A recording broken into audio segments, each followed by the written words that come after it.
Welcome to another edition of Fast Break Bets. It is Wednesday, April the 19th, and we're talking more NBA playoffs. 3 playoff games today, and Erik, a lot to digest. But what's so fun about the current playoffs is it just rapid fire. The next day, another slate of games coming up. We had some major results last night as far as seeing things sort of shape, seeing things sort of shift. And now we pick up tonight on Wednesday night with 3 more games, and we open it up right away with Lakers-Memphis. We want to remind you some of the partners and sponsors of this show. First up, DRF Sportsbook. We'll be taking a look at the betting lines at DRF Sportsbook as we put together our wagers. And then Thrive Fantasy, we'll talk about how you can build a Thrive Fantasy lineup in just a little bit. But Erik, buddy, 3 games tonight, and it looks like you've got a lot of plays. Not only does your team play, but you've also got a pretty strong opinion on at least the first 2 games tonight. Yep, got a couple plays going off. Real interesting game here in this Memphis Lakers game. I think the really thing that stood out for me is both these teams are pretty good defensive teams. And in game 1, I thought their defenses on both sides wasn't that good. Obviously, the one player prop I wanted to get into was Rory. I'm not even going to pronounce his last name. Wanted to play his point total under. It's a little juice the under, though, so I passed. There is one player prop I like, and that's Dylan Brooks over 14.5 points. In the 2 games last year that Ja was out against the Warriors, he attempted 41 shots in those 2 games. He looks to run the offense. For whatever reason, he thinks it's his team. So my first play in that is Brooks over 14.5 points. And we're both sort of playing this game tonight like it's going to be Ja. We're sort of what do you think? Do you think he's playing? I don't think he's playing. Because based on the spacing, right? Like based on the spacing of the games too, if he doesn't play this game, you have till Saturday. Yep. And I don't know, like his hand was wrapped and then it got hurt. And then on top of that, Wojo tweeted out, they're not optimistic that he plays. I don't think he's going to play at all. I don't think he's going to go. But at the flip side, they've won before without. They've been very good without him over the last 2 years in a lot of games without him. And this is the type of game where if he doesn't play, then all of a sudden we're only human, right? Everybody just will assume, oh, well, the Lakers are going to mop the floor with them. Their best players out. But you don't give the same level of energy when you look across and Ja Morant's not there. We're only human, right? It's in our brains. We all do the same thing. It's very rare that you give that same level. And so I'm one of my plays for tonight, and it's a Thrive play that I'll have also because of that is Bane over the 10.5 rebounds and assists. I just think even if Ja is in the game tonight, which is a game time decision, and for everyone out there, Erik and I are recording a little bit early, so you are all going to be watching this show at 5 Eastern. Erik and I are recording a little bit earlier today. So by the time we record, they may have made a decision, but even if they do, let's say Ja comes in, plays 2 minutes, and then it re-aggravates it. Or we can see early on in the game that he can't really handle the ball as much, or he's not going to be as effective. Ball's got to be in Bane's hands, right, Erik? A little bit more. So over. And I mean, like you have to think of it. You have to think of it like this: who's their backup when Jones isn't playing? I mean, who's going to be running the show? Bane, more than likely. Maybe Kennard for 4 minutes. So that's I like that play a lot. I played Memphis for the first half. I expect a little bit of a bounce back from the game. They went on a 30-11 run to end the game. Memphis, the best first half team all year, even better. Best home team. The bet against the spread, for the first half. So I expect Memphis to come out. I expect them to be winning at halftime. Full game, I don't know. There's a lot of – it's always interesting to me, and don't get me wrong, I think Reeves has been stupendous, completely under the radar, but he really doesn't get that mainstream media coverage. When you get a younger guy and now he starts to get that mainstream coverage, what's that first game back like? We saw it last year with Bane. Bane started to get some mainstream coverage in the media. That first game back with the playoffs, he struggled. Then he went back to the norm. What are we going to see from Reeves tonight? I didn't get invested in any of his player total props, though. See, and I'm glad you brought that up. One thing I like, and then just sort of comparing, so I went back to Austin Reeves, and I would go under on a guy who was hot. Like, I completely agree with you. If you were looking to play Rui, I would play under. But the thing about Reeves, what's unique about him is it's not like he's just a shooter that shoots really well, or it's not like he's just a guy that gets to the line really well. Like, he can do it all, like a combination of everything. He's just a smart basketball player. What I like about him too, Erik, is kind of what you were hitting on. Last year, a guy like Bane, who plays for Memphis, he starts to get a little bit more national attention. The slight difference is that whether it's a positive or a negative, guys like Reeves and Caruso and Kuzma, because they're Lakers, they get a little bit more than that because the Lakers are such like a popular covered brand overall. So it's funny, even last year, there were articles about him. They called him Hillbilly Kobe. And one thing I found, there's a funny thing, a little clip somebody put together. Austin Reeves went to Oklahoma. And Erik, you know college basketball as well as almost anyone that I know. Desmond Bane went to TCU. And there's a great clip out there of Austin Reeves destroying Desmond Bane in college, just going at him all game, over and over and over. And Reeves hits a couple big shots at the end of the game. Like, Oklahoma comes all the way back. It's a really fun clip. I wonder if he just kind of has a good matchup here too, because you're spot on. If he has a bad game and struggles a little bit, it won't shock me. But how about this? Final 18 games of the year for Austin Reeves, double figures in all 18. Yeah. Not even one game where he was really down. He shot 57% from the field, 43% from three. And what was key, he only played 32 minutes. I say only because now in the playoffs, maybe he plays 35 or 40. So maybe those numbers can creep up a little bit. Yeah. And it's going to be interesting to see, like, do we see Dylan Brooks go on him? You know what I mean? Like, what is going to be Memphis's counter? Because if you adjust to him, yeah, then all of a sudden you're leaving LeBron. Yeah, a little bit more, right? Like, and you can't leave Anthony Davis just one. Like, you got to be able to help on him a little bit because now with no other bigs, if you don't really want Jackson to have to defend AD all game one-on-one and get him in foul trouble. So that's what's kind of fun about Reeves. It's like, if you put more attention on him, then all of a sudden LeBron, AD, and even a guy like D'Angelo, like, he'll have nice lanes to the bucket. So very intriguing tonight. I like what you did though with Memphis in the first half. We were doing that, and yesterday, which was a very successful day for me, the only game that I missed was when the Suns didn't cover in the first half. They go on a crazy stretch to end the first half, and then they score the first, I think, 8 points of the second half. So we barely missed that one too. We had the right idea.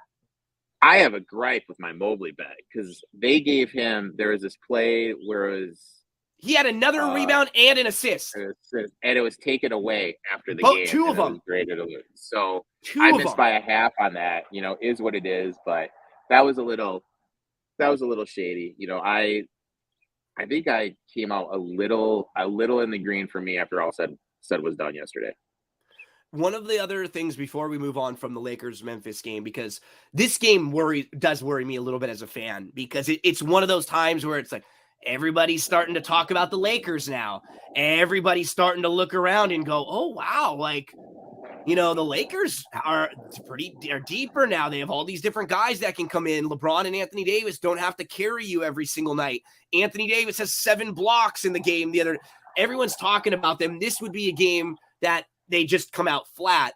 But what I like is that all of their last month and a half of the year, those games all mattered for them, Erik. They were Yeah. playing in games because if they didn't, I mean, they were in the 13th spot, needing to play Yep. all the way to get up to the 7th spot.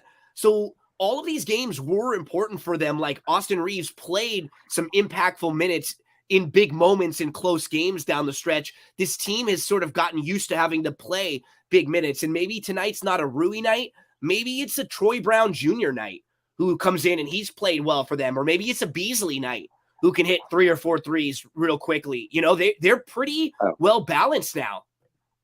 Yeah, they got some pieces, and it wouldn't surprise me if Rory only plays like 12 minutes because that game just kind of came out of the nowhere. I'm not going to lie. Like, no one is really. He's not a good. If you had been watching Rui, what happened? They brought him over first. They traded for Rui before they made the trade for the other 3. So Rui was the first guy the Lakers brought in, and they put him in the starting lineup right away after, I think, his second game. And then once they traded for D'Angelo, Vanderbilt, and Beasley, all 3 of those guys went in the starting lineup, and Rui moved to the bench. And Rui started getting his playing time cut. And then one game he got completely benched. And since that game, it like a switch flipped in him. He's been playing so hard defensively that they've been just giving him more minutes because he's been playing so hard, getting rebounds. And it wouldn't shock me if Rui scored 20 points on all mid-range. He's amazing mid-range because he has like a really good size advantage for a lot of the wings that try to defend him. He's a little bigger than people realize. He's like 6'9", right? So a lot of guys that are trying to defend him, he can shoot right over them. He hits that 15, 18-footer great. If you told me he was going to hit all those threes, I would have said not likely. But you get a guy wide open in a rhythm like that, you know, these are NBA players. Those were practice shots for him. A lot of them. Yeah. They were leaving him wide open. So do I think he's going to do that again tonight? No. But if they leave whoever that is out there open, that player might be able to. If that's Beasley out there, he could do that. So Memphis kind of has to pick and choose their poison tonight. Really impactful game for them, trying to even the series going back to Lakers. You get a few more days for Ja. This is a series. You go down 0-2, you're in some serious trouble going on the road. I will say this. If you think the Lakers are going to win tonight, I would bet also the Lakers to sweep the series. Yeah, you're right. Okay, Erik, anything else you want to mention in this one before we move along to game 2? Nope. Game 2 tonight, Miami, Milwaukee. Your Milwaukee Bucks. And what do we know about Giannis and his status as of the time we are recording? So true game time decision. But the thing that's encouraging to me with him is after the injury happened, he came back on the court and played for a little bit and then left. X-rays, MRI, the whole 9 yards just came up negative. This is just going to be a pain tolerance thing for him to see what is going on. But honestly, I'll say it, like, I really don't think people realize, or even just rank the NBA players. I mean, Bucks, I can make an argument they have 4 guys, including Giannis, in the top 35 with how good Lopez has been this year defensively, the total package with Holiday on both ends, and Middleton finally being healthy. So even if Giannis doesn't go, I think they're going to cover the game. It wouldn't surprise me at the end of the first quarter if they're up at 10. Bucks are the top scoring team in the first quarter in the NBA, most points scored. Heat on the road, second worst scoring team in the first quarter. Heat are due for some shooting aggression. I mean, I sent you that tweet, right? I mean, like, gee, they are so due for some shooting aggression. This is the worst shooting team in the league, and they shot over 50% from 3. So check this out. They outshot the Bucks by 36 percentage points on threes in game 1. So 60% versus 24%. That's the third biggest difference, the third biggest margin in any game in playoff history. Teams are 39-0 when they win the 3-point battle by 25% or more. And based on Second Spectrum, the Heat shot 18% better than their expected effective field goal percentage in game 1, based on factors like shot location and shooter identity. that is the biggest overperformance for any team in any playoff over the last 5 postseasons. I mean, they just shot lights out. And another thing, I looked back at it. Butler usually gets the most of his points on the free throw line. Butler made 15 shots. And don't get me wrong, Butler's Butler. Butler's great in the playoffs. He made 15 shots. Last time he made 15 shots in a game was game 6 against Boston. And then he didn't do it at all during the regular season this year, and he did it 3 times last year, twice in the playoffs last year, once against Atlanta in a blowout game, and once early in the season. So, I mean, even Butler wasn't missing, which is insanely weird. I think they're going to miss Hero a lot more than people realize. He third behind Bam and Jimmy, the third most usage rate. Some instances in the second unit, they're running the offense with him. He's playing the point guard. Who's going to get those minutes? Duncan Robinson, Victor Oladipo. They really don't have anyone that can get those minutes and do what Tyler Hero can do. Obviously, we spoke about the trend yesterday. So I'm on you with this one too. Yep. 56% ATS for the first half in teams that lost the game and game 1 and did game 2 as the favorite. I think the Bucks are just going to come out. It wouldn't surprise me if they absolutely steamroll them, because this team is one of the best shooting teams in the league, and they could not hit the broad side of the bar. And they played one of the worst shooting teams who was awesome. It was literally best case scenario for Miami, worst case scenario for Milwaukee, on top of Giannis getting hurt. Like you said, it's different when your guy goes down in the middle of a game too, because you're a little, and then he comes back in, you're a little bit worried, you're a little bit tentative. This team has played without Giannis. They have ball handlers too. If they knew for a few days they were going to be without Giannis, they would just have a little bit better game plan coming in now. They're going to attack them a little bit differently if he's not there. And if he is there, of course, they're going to get that boost too. I expect them to come back and play well. And you're going to go all of first quarter, half, and then on the game. Yep, because active coaches right now, guess who has the best ATS record in a bounce back spot in the playoffs? Gotta be Bud. Bud is really good.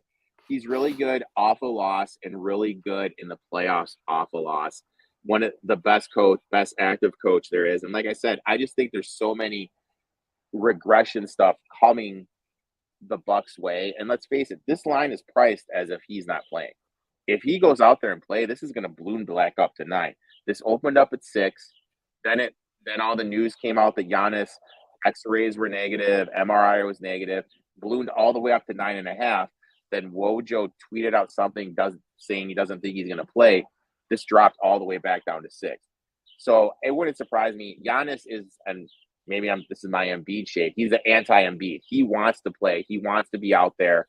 If he can go, he's going to go. Even if he doesn't go, I think the Bucks are going to steamroll this game just because of the shooting regression that the Heat have and the positive shooting regression. Even when he's not playing, he's catching strays. Embiid, he's listening to this right now going, I'm not even playing today, Erik, and you're still giving me some strays. It was funny. Like last night during my live stream, Embiid started talking and people in the chat just started throwing Embiid shade. And the guy that was on last night was like, "What's up with all the Embiid shade?" And that just opened up a big 15-minute window on the stream. So, that's funny. That's funny. We got to make Erik's Erik's favorite players team, which would be Embiid, Poole, obviously. That would be the guard and the big for your all team. We'd have to get Baker Mayfield on there as well. We could do some cross sports. Some cross sports, Yeah, they used to have the competitions on what were they like they would do like the strongman competitions, or like they would do them on like ABC, where they would bring out all the best athletes from the different sports and they'd have them do races and then high jumps. And Erik, we finish up with the Bucks and the Heat. One more. Oh yeah, you got Holiday, right? Yep, I did Holiday over 2.5 threes. Back to the wild. 2 of 9 last game. Should have went over last game. Like I said, due for some positive shooting regressions. A lot of open looks. The way the Heat play defense, they give up a lot of open 3-point looks. Plus, they gave up the second most 3-pointers per game to opposing point guards. So I'm going to take Holiday over 2.5 threes. Found this, I believe, at plus 115. Erik, what's funny is you and I never discuss our plays before the game. You'll sort of shoot me a list with a couple of yours. And honestly, I don't even really look at them until I just like insert them right before we start and I can pull them up because I like to be able to talk about them with you in the game before kind of all fresh. And neither one of us can get a real feel for this last game. I don't have any plays in the Denver, Minnesota game either tonight. And I always like to try to find something. I don't ever feel forced to bet a game, but I usually can find a prop, a player prop, some halftime wager, something. Like I want to go to Anthony Edwards, but I don't know how healthy he is. As we've mentioned, everything that was going on with the Gobert stuff over there, I feel weird about. Maybe I play Minnesota when they go back home in their next game, just kind of watching how this game plays out. But I couldn't figure anything out for this final game tonight. Just how do you get a feel for the game? Minnesota scored 80 points. Everything tells me to play Minnesota. With the stuff going on in the locker room with Gobert, Edwards obviously not 100%. I can't trust them, and that was probably the ceiling game for Denver. That was the best Denver has looked. So I don't want to bet a team laying a big number after they look so good. Yeah. Total wise, maybe I'd lean to the over, because Malone did make an interesting comment after the game saying his offense is better when they didn't allow the Timberwolves to get set. And then Conley post-game said they need to push the pace more, not allowing Denver to set. So if you really wanted to play something in this game, maybe I'd look to the over. But I just can't really get a feel for this game. Like you said, obviously I'm going to look to play Minnesota once they get home, game 3, if they do end up losing this game. But right now, this is just a pass for me. Yeah, and that's one thing you have to do as a gambler. Just don't force it. I mean, last night I liked 5 spots. The night before I had 4 or 5 spots. Erik has a few more today. A couple days ago, you told me the same sort of thing. I couldn't really find much more. I had 2. That's fine. I mean, we're looking at so many things and playing so many different things, different sports, races, all sorts of stuff. Don't feel forced. There's going to be a bunch of more opportunities tomorrow, or you can just head right on over, Erik, and take a look at what's going on with our friends over at Thrive Fantasy. And at Thrive Fantasy, you can get involved in contests where you can play against a lot of other people. You can play in head-to-head matchups, or you can just wager on props, which I've been doing quite a bit recently. And I like that because out in California, I'm not able to legally wager on anything. So if I wanted to play any props, I couldn't do so. You can make wagers putting parlays together with player props on Thrive Fantasy, thrivefantasy.com. It's a daily fantasy DFS site. They have contests for all the major sports. They have contests for esports as well. So right now, this time period of the year, you get basketball, you get baseball, you get hockey. They have golf. They have UFC on the weekends, which I'm sure Erik's going to dive into because he knows UFC stuff very, very well. Erik, today's format has been similar for the featured NBA contest. It's a $20 format, $2,000 in cash prizes. They pay out $400 to the winner. You have to pick 10 out of the 20 props that they give you there. Were you able to find a couple props that you like today? Prop number 1, I'm going with the Strus under 13.5 points. Hasn't gone over this total versus the Bucks this season. Hasn't gone over in 3 of 10, 1 of 5, 1 of 3. He had that one big game where he had 31 points.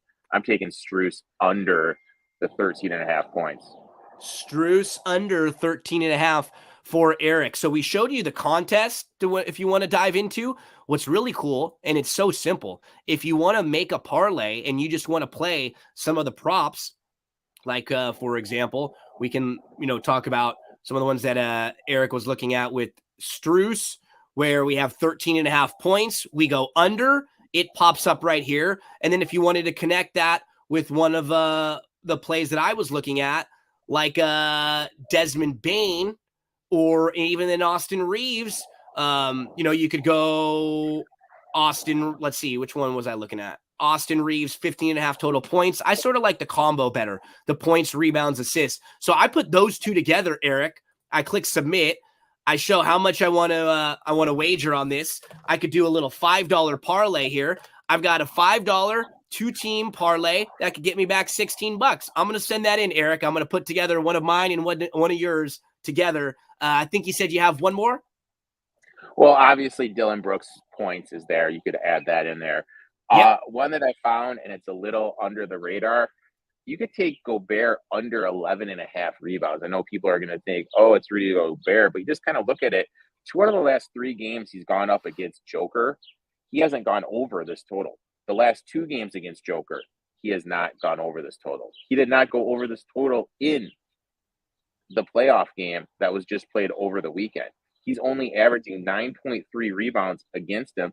Plus, it's playoff Rudy. He's really limited with how much he can play in the game just because he's such a liability when you draw him away from the basket. When Cat is Rudy's a million times a better defender than Cat. Like, no one's gonna say that. But as far as the matchup here, Jokic isn't like fast or anything like that. Like, he's sly, he's smart, and Jokic is gonna probably get his on most, even on a guy like Rudy. You're probably better off just putting Cat on Jokic, because what Cat can do, Cat can at least make Jokic have to defend him, right? Yep. He can at least make Jokic have to work a little bit on the other end of the court, come out a little to the 3-point line. If you guard Gobert, you don't have to do anything on the other side of the court. He's alive. It's like 4 and 5. You're going to be allowed to double and everything. It's just one of those things. And we're kind of like Quinn Snyder kind of figured it out yesterday with declining Clint Capella's minutes. You have these guys that are just, you were spot on. That was a perfect call. You had Capella under and Okonwo over. Isn't it nice? It doesn't always happen like that for us, but when you have an angle, something you think is going to happen, and exactly like that. Like yesterday, I had a couple or like Cam Johnson, he goes over in like, not even halftime. It's always nice when you're spot on with your analysis, your angle, and you're like, damn, I think it's almost easy. Like you've coached basketball a little bit or something, Erik, right? Yeah, that was easy. Move on. So, I don't know. Like, I think Gobert, like, I think it's a good little angle. I think most people are going to play the over there, so I'll go to the under and the rebounds. Awesome. Erik, another one in the books. Anything else for you today as far as plays or thrive or anything else? No. Hopefully you get another good night of basketball. We've had some good games. Really interested to see like what goes on. Then let me ask this to you, because this was brought up in my chat last night on my stream. Do you think the NBA is going to get rid of the charge call because of the injuries that have happened to the marquee players in the first round? Man, that's definitely been a talking point. I don't know if they completely get rid of it, because they were sort of showing some of the old school when there was no charge and how some of the defensive guys kind of took more liberties. I don't know. Like, do you think there's a better option right now than what is out there? Like, well, I've been thinking about it. I don't know if there's a better option. We just saw it in the past, like the thing with Kawhi. There is no real rule with you landing on a shooter's foot, a defender's foot. Yep. After Kawhi did that against the Warriors, then there was that rule that was instituted.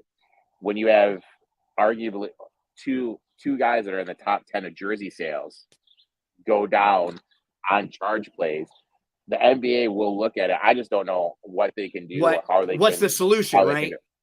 Yeah. I agree. I think it's something they're going to look at, and maybe they can try to like alter, like you're saying, and adjust. But in my head, I'm not smart enough yet to have come up with the solution. Maybe one day I will. I'll keep it percolating around. And every day that there's an NBA playoff game, Erik and I are going to be here with you. Erik and I are also very excited because it looks like in the next coming weeks and months we'll be even producing more content together. So fingers crossed on that. We'll probably have, as basketball playoffs kind of start to wind down, we'll probably start talking a little bit more overall, all sports. We can do a little baseball. Erik talks some UFC. We can also start previewing NFL divisions. We can start talking about futures, Erik. We can do some of those previews like we did last year leading into it. So as one sport will continue on and one starts to slow down, we're going to keep rolling with you right here. It may not be fast break bets. It might be a different title for a show, but we're going to be really happy to be helping you out, trying to make you all some money every day that we can. So, Erik, good luck to you in your plays. Talk to you tomorrow. We'll be back here, more NBA. Folks, don't forget, head to DRF Sportsbook for all of your wagering needs over in Iowa. And if you are a player, horse racing fan, DRF is the command center for everything you need. You can go to DRF Bets there to make your wagers.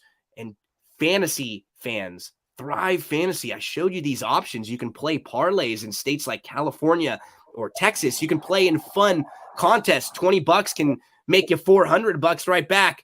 Every day, we'll try to make you some money. We'll lead you in the right direction. Erik and myself, Gino Bucol.